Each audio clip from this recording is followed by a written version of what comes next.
it's that time of the month where we talk about a video game skeptically, trying not to buy into the hype or excitement around it, but rather looking at it critically and fairly evaluating each piece of the puzzle to figure out what's actually going on. The subject of today's diatribe is Assassin's Creed Mirage. Now in this case, we're in a somewhat unique position because normally when I do these skeptical look videos, I haven't touched the game that we're talking about. Often we're just trying to infer the game's quality or the accuracy of the marketing campaign based purely on the trailers or interviews from the developers. But in this case, I've actually already played Assassin's Creed Mirage, at least part of it, during a preview event at the end of August. So some of these questions that are going to come up while discussing Assassin's Creed Mirage, I already have answers to.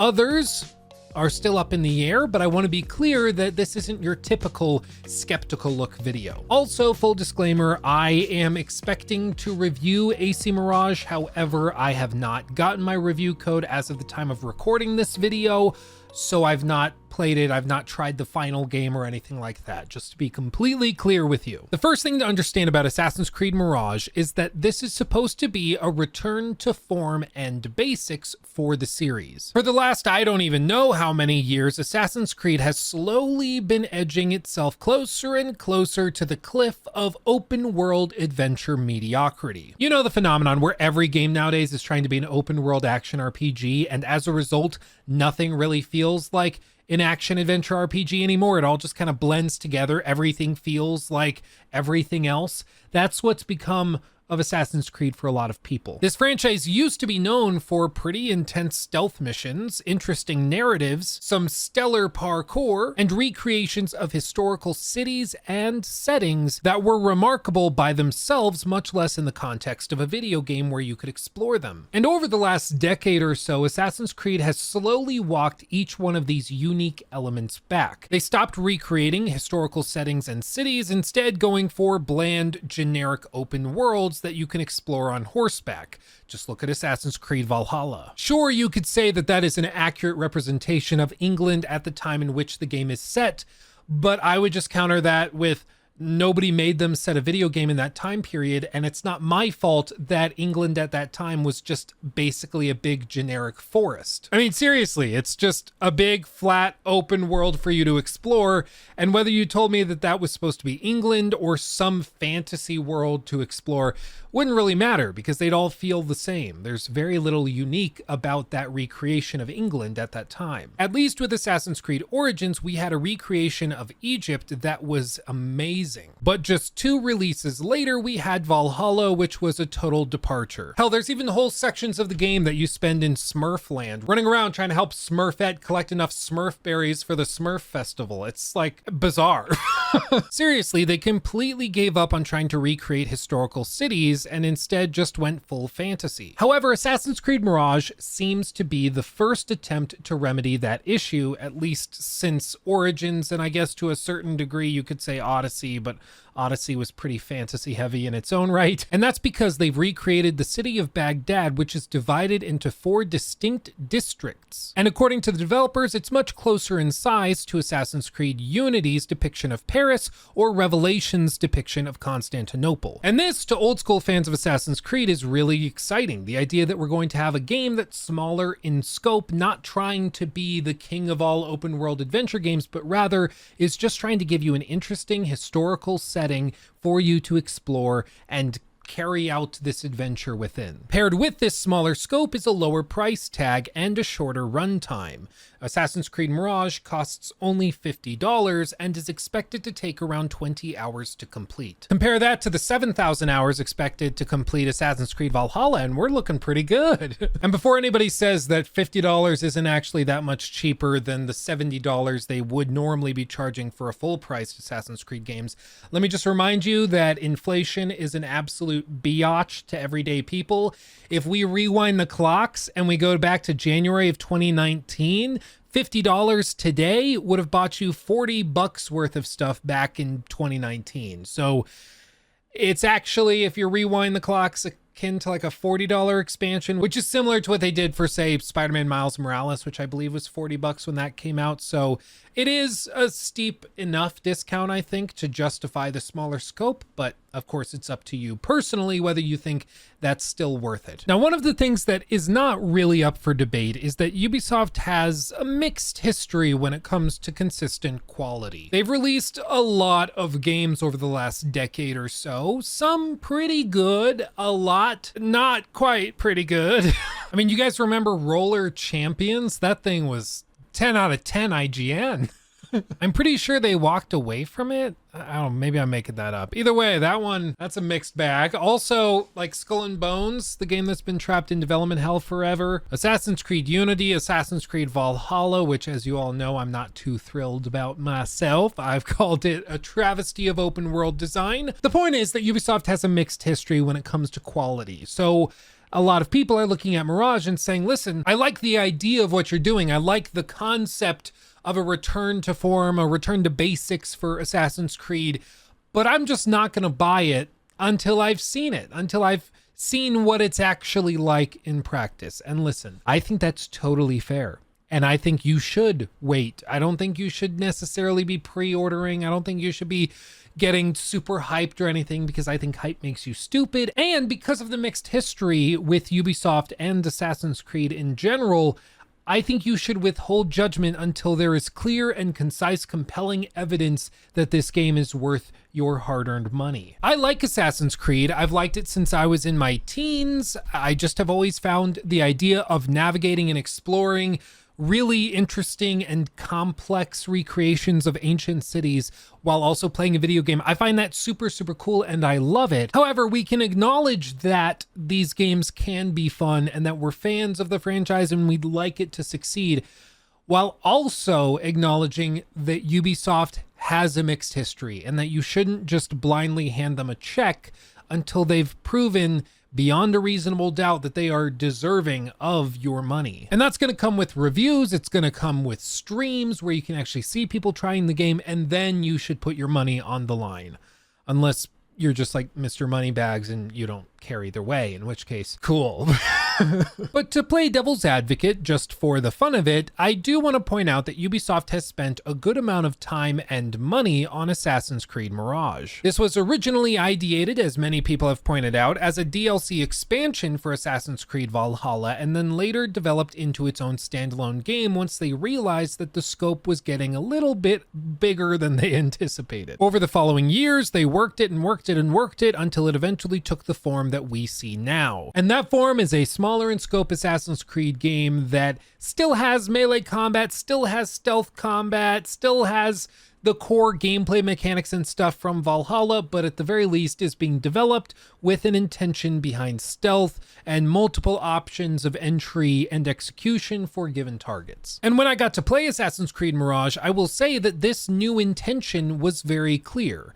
While this is built with the same tool set as Valhalla, so it visually looks very similar, the characters move similarly, even down to the way cutscenes and discussions between NPCs take place, all feels very much like Assassin's Creed Valhalla. However, in terms of the actual game's design, how they've structured quests, how you go about acquiring information on targets, all of it feels new and fresh, while also being reminiscent and familiar, since, after all, they're taking most of their cues from the Assassin's Creed games of old. This is why I said I had sort of mixed feelings when I tried the game at that preview event, and it's because parts of the game feel like Assassin's Creed 2 and Unity and maybe Revelation sprinkled in there a little bit, but then other parts still feel just like Assassin's Creed Valhalla, and then other parts feel like they've mixed in a little bit more Far Cry here and there, and then they've brought back the tools from like Assassin's Creed 3. So it feels like a mixed bag of a lot of different things. And at times it feels really good, and other times it feels a little disjointed. To be fair, I only played a small portion of the game, and it's very possible that either my frustrations at the time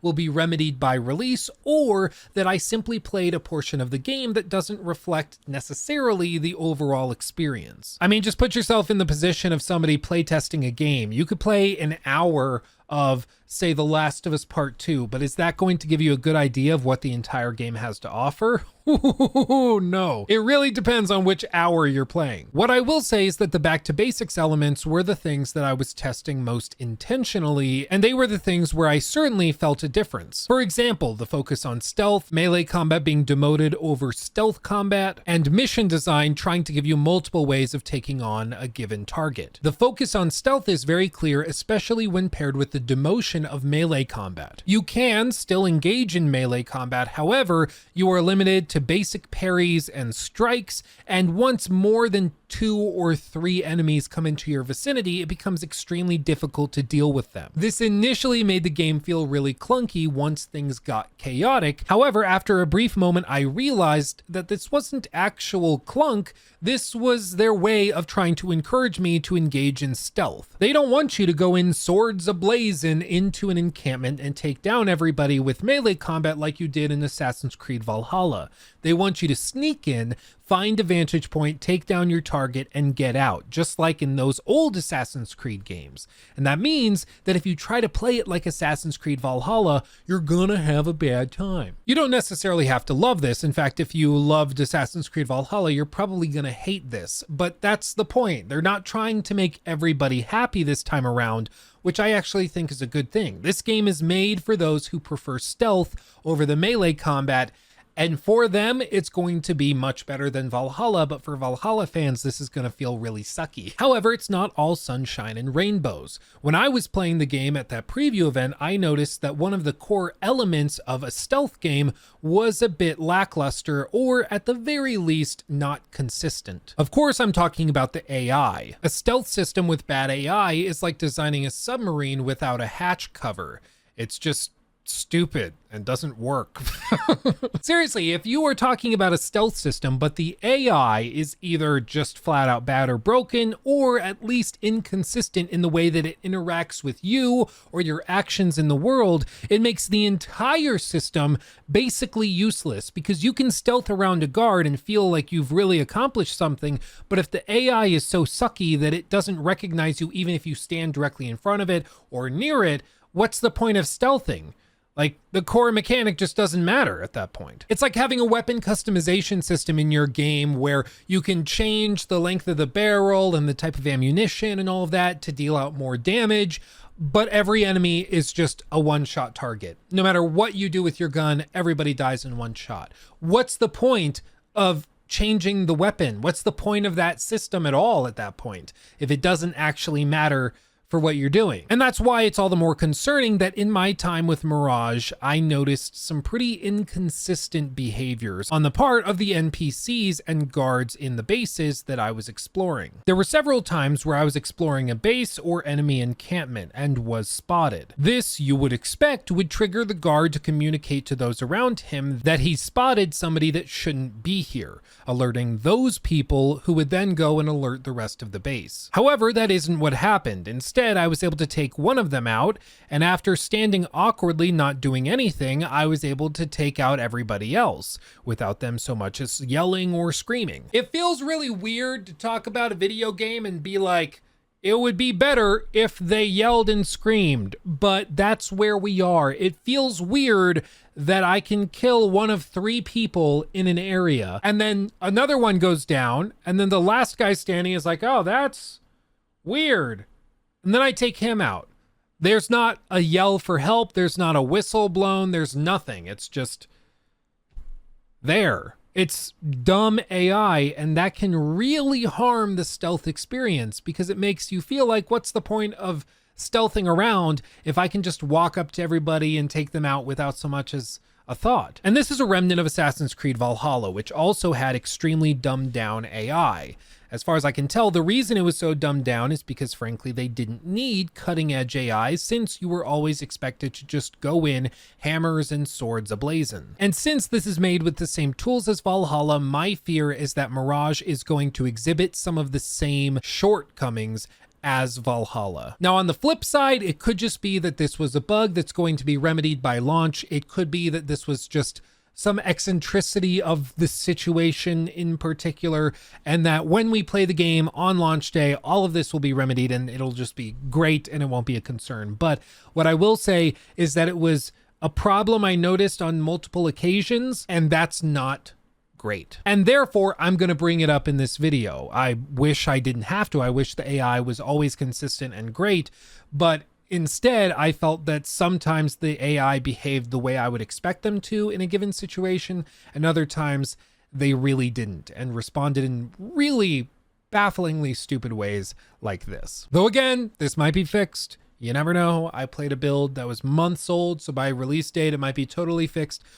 We're just going to have to wait to see. But you better believe in my review of Mirage, I'm going to be testing this intensely, so make sure to subscribe for that. The other thing we have to talk about would be the design of the missions themselves. As I've alluded to multiple times, this is heavily inspired by old school Assassin's Creed games, and it's clear that they want to give players multiple ways of tackling an individual objective. For example, the capstone mission for our playtest was one in which we had to take out, shocker, an assassination target. To do this, we had to go to a local bazaar and acquire information on the target from the patrons there. Sometimes this was by directly speaking to people, bribing them, buying them off, or just sitting around listening to conversations between NPCs. I thought that was pretty cool and did make me feel like social stealth was making a comeback. An example of the variability between objectives would be when I needed to acquire a pin in order to get access to an area where I expected the target to be hanging out. As far as I'm aware, and after discussing this with Joraptor on our podcast, yes, I have a podcast with Joraptor. Check out the Free Roam podcast, everywhere podcasts are, or over on Luke Stevens Live, where we stream it every week. It's a really good time. Go check it out. Again, Free Roam podcast. It's a good time. What I was saying is that I talked with Joraptor about this, and after comparing our approaches to this problem in the game, I found out that there were at the very least 2 to 3 approaches you could have taken to get this pin or brooch. You can pay off the merchant using merchant tokens that are specific to different factions within the game. You could pay her off specifically with the in-game currency, or you could find the location where you could loot it yourself without paying off the merchant in order to bypass all of this. Now, it's technically possible that there was some cool hatch or some way into that area I needed to get to that didn't involve any of these options. And if I was more resourceful, exploring around, looking for hatches and things, I could have found my way in without the need to bribe anybody or get this pin at all. However, as far as I'm aware, nobody at the preview events found any such access point, even though we were looking, and Ubisoft hasn't mentioned any other access points or ways that we could have done it. Personally, I found it a little underwhelming that everything still revolved around funneling all the players into this one doorway that got us access to the target, and then after we got to that doorway, somehow everything played out the same way. But maybe that doesn't bug you, and maybe this was just a quest that had sort of limited scope and the main story will be much more expansive. But frankly, it felt as though there were 2 or 3 options on how to get through the front door, and that was basically it. Compare this to the Notre Dame questline in Assassin's Creed Unity, where you can see multiple different entry points, whether it's going in through the roof, climbing in through an open window, taking the guards head on, or one of the other plethora options available to the player. In that iconic questline for Assassin's Creed Unity, it really did feel as though there were many options available to you and you got to choose how to engage with the quest prompt. You got to choose how to enter this area and how to take on the target, whether it was straight on, from the rafters, from the shadows, what have you. But in this sequence we got to play for Assassin's Creed Mirage, it felt like everything funneled down to a singular point, and then everybody had to take on the final task of assassinating the target in about the same way. You know the best way to demonstrate this? That's right, baby. MS Paint, baby. MS Paint. There's nothing better than a little MS Paint. Let me tell you what. So just to demonstrate this, if all players start at this point, in Unity, you have all of these branching options for how to take on the target, and then you get to choose which path you want to go down. And then each one of these is its own approach to the final task, which is assassinating the target, whether it be, let's say, from the rafters or from the shadows, or taking them on face first, or if it's a combination of tools and things that you can use. But in Mirage, it feels much more like this, where you will initially go and take your own path maybe, but it all funnels back down to the same basic conclusion. It doesn't feel like you're actually doing that much different than the other people that are playing the same quest as you. It's still, I guess, varied. It's still different options and paths, but they all end up in the same place with you solving the problem of the assassination target in the same way. In this case, with this quest, it was all going through the same doorway with the same items. Again, maybe there was a way of dealing with it that we didn't find, and maybe other missions won't work this way and will be closer to this AC Unity style of design, but time will tell. The point of all of this is that the black box missions were not as varied or dynamic as I was expecting or hoping them to be. It still felt as though you were expected to go through the motions in roughly the same way as everybody else. Maybe they give you the option of paying this person off in this way or in that way, or stumbling upon the thing that they were going to tell you about and then stealing it without having to pay them off. But you're still doing the same stuff as everybody else. It doesn't actually feel like anything's changed. And that likely means that subsequent playthroughs, replay value, or multiple options of how to take on the quest are going to be very, very minimal, which is just unfortunate. I myself remember playing through Assassin's Creed 2 over and over and over again back in the day because there were so many different ways of taking on different missions, approaching it in different ways. But it feels like in Mirage, it doesn't actually play that way. At least the section that I played and that we've seen in the media and press so far. And the reason I think it's fair to bring that up is because typically publishers and developers showcase the best of what their game has to offer, not the worst. So if this is somehow a lackluster mission that they chose to give us access to, I would ask, why did they make that the section that they showed to influencers, as cringe as that term is, to try and encourage people to get excited about their game? Why didn't they showcase a better sequence? And then on the flip side, if this is the best sequence in the game or one of the best sequences and missions in the game that really showcase the dynamism of everything going on, I find that even more concerning because it doesn't actually do a very good job of demonstrating that.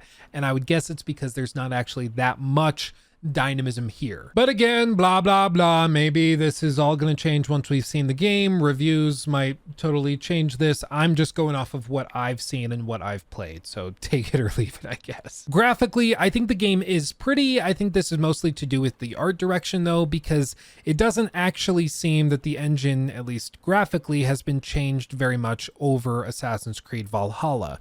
I don't think that's necessarily a bad thing because Valhalla was a really good looking game in its own right, but I do want to point out that I did not find the game to be that visually striking, especially compared to other open world adventure games that are coming out this year. And again, this is expected because it's made with the Valhalla toolset and was originally supposed to be a DLC for that game, so of course it's not going to be built with any crazy improvements or graphical enhancements. Following in this vein, the cinematic camera from Assassin's Creed Odyssey is still absent. Instead, we're stuck with the same camera system that was used in Assassin's Creed Valhalla, which I find to be much more inferior. Other honorable mentions: the parkour has been slightly revamped and feels much better than Valhalla in my opinion. The data streaming tech is as incredible as ever with Ubisoft games, so don't expect any load screens or anything while you're exploring the open world. And the recreation of Baghdad itself is really well done and reminds me of the good old days of Assassin's Creed before we started getting big open forests to explore. The city streets and buildings are densely packed together, and the density of NPCs has been greatly increased as well over Valhalla, which makes the city feel all the more lived in. All told, I'm personally expecting Mirage to probably land at like a 7 to 8 out of 10 range. I think it's going to be good, probably not great, and I don't think terrible based off of what I've played. But frankly, I think that's okay. There is a spot in the industry for good games. Shocker. Not everything has to be a masterpiece to be worthy of your time.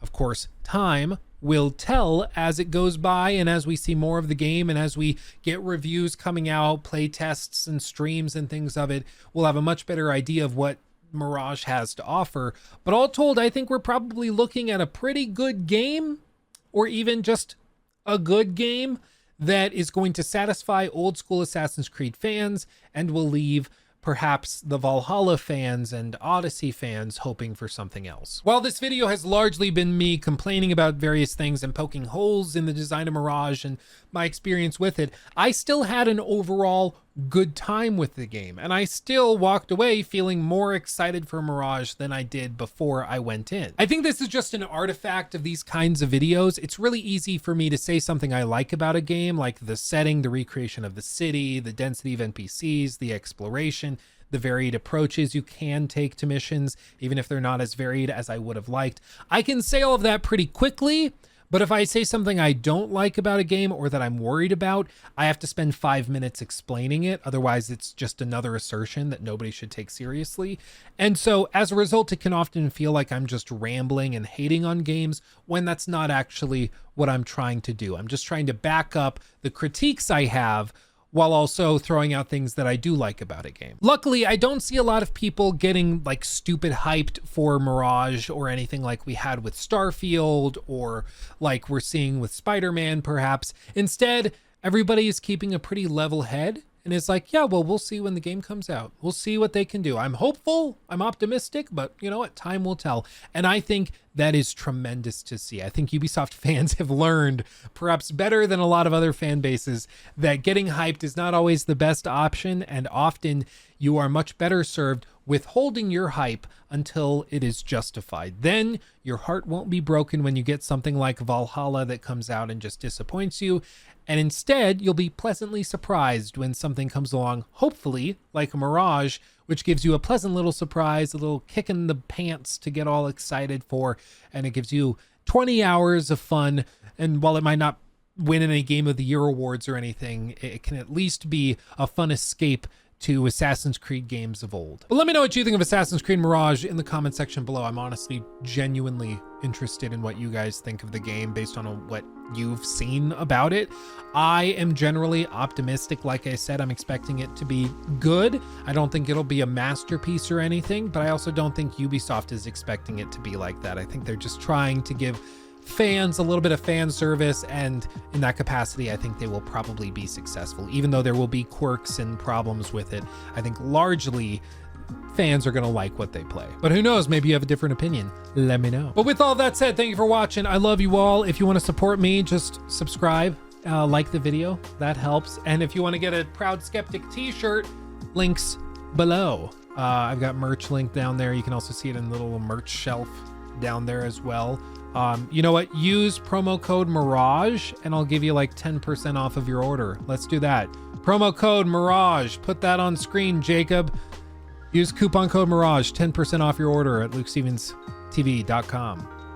Get some merch. But with all that said, thank you for watching. I love you all, and I'll see you in the next video. Hugs and kisses. Bye-bye.